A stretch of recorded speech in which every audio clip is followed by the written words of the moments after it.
閱讀能力更加好咯，加快速度咁睇一篇文章啦，令到咧到時考試有時睇文章就會快好多啦。咁慢慢累積咁樣，自己閱讀能力就會好咯。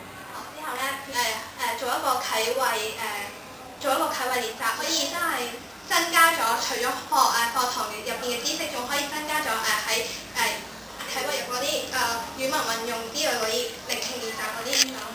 到咁多嘅嗰啲做閱讀理解嘅技巧咯。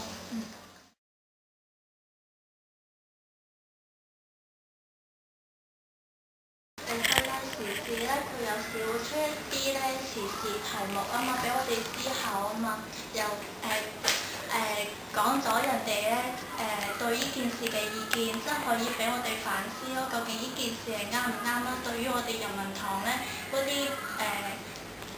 6頂帽子啊或者7頂帽子咧嗰啲思考方法嚟，令到可以運用翻呢啲思考模式咧思考呢個問題，究竟呢條問題係咪啱咯？係咪真係政府係咪做得啱啊？或者呢件事係咪真係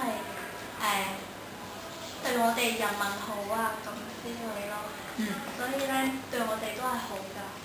我覺得咧係文化知識對我哋嘅嗰啲歷史科有幫助啊嘛。咁有啲文章係講述好為嗰啲帝王或者皇上嘅嗰啲事情啊嘛。